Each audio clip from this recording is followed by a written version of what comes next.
ये घटना हुई थी लाओ त्सु के समय में। राजा ने पाया कि लाओ त्सु बहुत समझदार हैं और उन्होंने कहा, आपको मेरा मंत्री होना चाहिए क्योंकि आप देश के सबसे बुद्धिमान व्यक्ति हैं। और किसे मंत्री होना चाहिए? आपको ही मंत्री होना चाहिए। लाओ त्सु ने कहा, देखिए मैं इस तरह की चीजों के लिए फिट नहीं हूं, कृपया मुझे अकेला छोड़ दीजिए। राजा ने कहा, नहीं नहीं नहीं, आप देश के सबसे बुद्धिमान व्यक्ति हैं, इसलिए आपको मंत्री बनना चाहिए। फिर लाओ त्सु ने कहा, देखिए मेरी बुद्धिमत्ता से मैं जो भी कदम उठाता हूं वो आपके लिए या लोगों के लिए शायद कई मायनों में अनुकूल नहीं होंगे। मेरी बुद्धिमत्ता से अगर मैं काम करता हूं तो आप और कई दूसरे लोग इसे स्वीकार नहीं करेंगे। राजा ने कहा, मैं आपकी बुद्धिमत्ता से कैसे असहमत हो सकता हूं? मैं पूरी तरह से आपका फैन बन गया हूं या भक्त बन गया हूं। मैं आपसे कैसे असहमत हो सकता हूं? मैं आपकी बुद्धिमत्ता की प्रशंसा करता हूं। आप इस तरह की चीजों की चिंता मत कीजिए, आप मंत्री बन जाइए। राजा ने उन्हें मंत्री बना दिया। कुछ महीने बीत गए और फिर ऐसा हुआ कि एक युवक जो किसी बहुत अमीर आदमी के घर में काम कर रहा था, लगभग एक महल जैसी जगह में, वो घर से एक गहना चुरा लेता है। दरअसल वो गहना अमीर आदमी की बेटी ने उस गहने को बाहर बगीचे में छोड़ दिया था और एक चिड़िया ने उसे उठाया और वो जाकर एक पेड़ पर बैठ गई। तो गहना शाखा पर था और चिड़िया ने उसे वहीं छोड़ दिया। उस लड़के ने इसे देखा।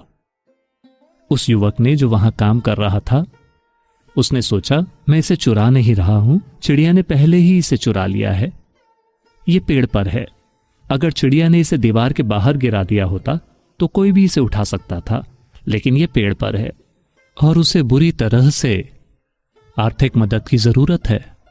तो उसने उसे उठा लिया और बाहर जाकर बेचने की कोशिश की, तुरंत पकड़ा गया। तो अमीर आदमी उसका सिर कलम करवाना चाहता था, इसका सिर जाना चाहिए। तो उसे अदालत में लाया गया। लाओ त्सु उस दिन न्यायाधीश हैं।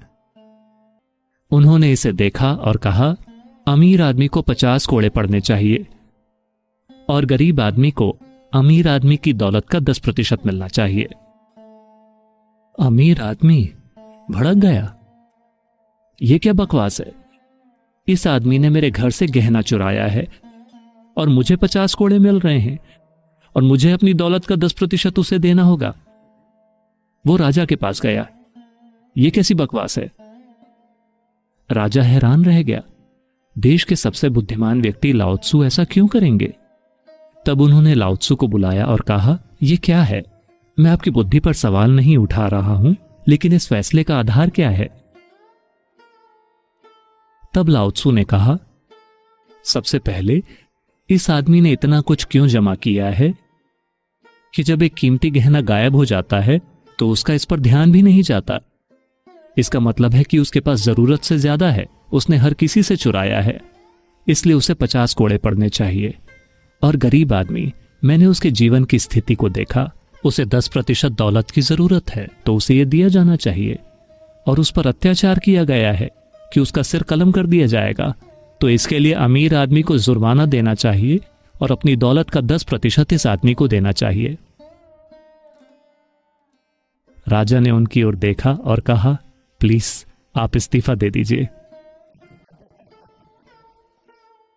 आपकी बुद्धि की मैं सराहना करता हूं, लेकिन हम आपकी बुद्धि से इस देश को नहीं चला सकते। अब इस वायरस ने आर्थिक इंजन को रोक दिया है, यह थम गया है। इसे ठीक करने का ये एक अच्छा समय है, इसमें परिवर्तन लाने का ये एक अच्छा समय है, क्योंकि ये रुक गया है। अगर आप इसे अभी ठीक नहीं करते तो ये जब चलने लगेगा, क्या आप तब इसे ठीक करेंगे? निश्चित रूप से आप नहीं करेंगे। तो ये एक अच्छा समय है। मुझे पता है कि ये कोई ऐसी चीज नहीं है जिसे हम रातों रात कर सकें, लेकिन ये सोचना शुरू करने के लिए एक अच्छा समय है कि इस दुनिया को और कैसे चलाया जाए।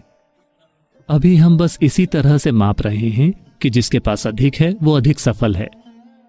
कहीं ना कहीं हमें यह बनाना होगा कि जिसके पास बहुत ज्यादा है वो दुनिया में एक मूर्ख है। हां, लेकिन ऐसा नहीं हुआ है।